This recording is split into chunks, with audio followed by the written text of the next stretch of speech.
dance. I learned by myself.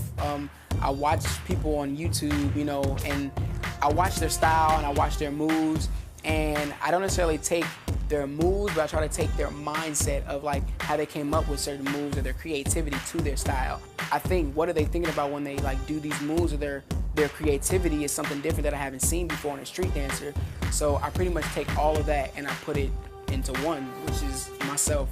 What I love about dancing is the fact that I can communicate to people without having to talk. If I want to say something, I'd rather say it through movement. At the same time, I feel like there's no way to stand still when I do hear music or hear a beat. So in a way, it's just in me, and I feel like it's something I can't control. So it's more so of an instinct than a choice. Whoo! When you get on that stage, oh man, the pressure shoots up, and it's just like, now, this is my time. Like, it's either do or die right now. And really, your fight or flight instincts take over. You just have to roll with it. It takes a lot of energy and willpower, as far as mental energy and willpower. I feel like a lot of it is in your head. So you have to really be prepared mentally to accept whatever happens, and you have to give it your all 100%.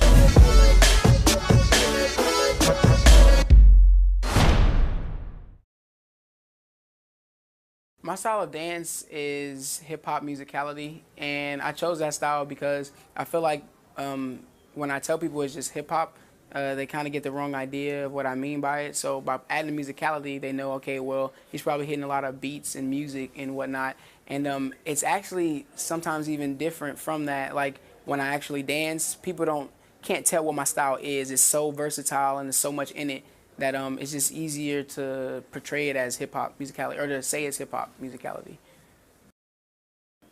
Oh my goodness, to be in the top 20 means everything to me. I feel like I've accomplished something, whatever that is, not even just being in the top 20, but as a dancer going this far, out of everyone who auditioned and unfortunately didn't make it, I made it this far. So this means a lot to me as far as that, and also to everyone, to a lot of people who didn't think that you know, I could go this far in dancing, or that, you know, dancing is just a hobby, you can't really do anything out of it. Like, I feel like I'm proving them wrong by being in the top 20.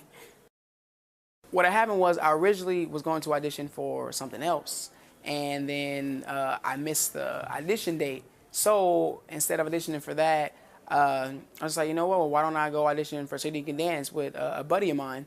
And so we're like, you know what, let's just see what we can do, you know what I'm saying, how far we can get in this competition. We were just there for the ride. So we went, auditioned, and I ended up making it this far. Unfortunately, my friend didn't, but I feel like I'm carrying both of us in a way because he didn't. So yeah, I decided to do that, and I'm here now. To be honest, I wouldn't have auditioned for this. It was something that I just kind of started doing just to see how far I could go in the competition. And until I auditioned, that's when I first started looking up previous seasons of So You Think You Can Dance, because I'm like, okay, I gotta know what I'm getting myself into. I'm just doing this and not really knowing what's going on. So my most memorable moment has probably definitely been the Vegas week. It's in all of its entirety, simply because we had to go through so much, and it pushed me through tons of emotions and struggle and physical wear outs. It was crazy, and I didn't think that I was gonna, you know, make it through a couple of times, but I stayed positive, and I did make it through. So I just felt like as long as I, kept a cool head, kept my confidence up, that I could do it, and I did. So that was definitely the most memorable. What helps me prepare before any performance is I kind of psych myself out to let myself get nervous. And then what I do, I let the nerves push me and drive me and take over my body, so that everything I do is, 100% better than what it would be if I was calm. Because I feel like it's cool to be calm, but I do my best work when I'm nervous or under the pressure or excited. So if I am under the pressure, I just use those nerves to get excited for my performance. I got the name Fiction when I was in ninth grade, so freshman year. And I had already been dancing, and I was, I guess, good for my age.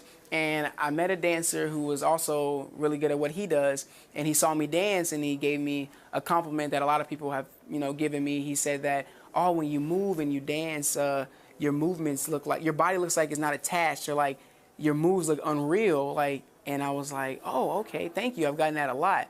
He's like, you really need a dance name. I was like, yeah, I feel like I do need a dance name. Like, what should it be? I really want one. And he's like, well, it has to be something that fits you, something that when you dance, like, it's already there. So I'm like, okay, something that fits my style. He's like, yeah. And he was like, what about fiction? I was like, fiction? I had to say it a couple times, like, fiction, fiction, fiction. Like, do I really want people to call me that? And then I thought about it, like, you know what, that would be pretty cool. You know, I've gotten all these comments that when I move, it's unreal, so might as well stick to it.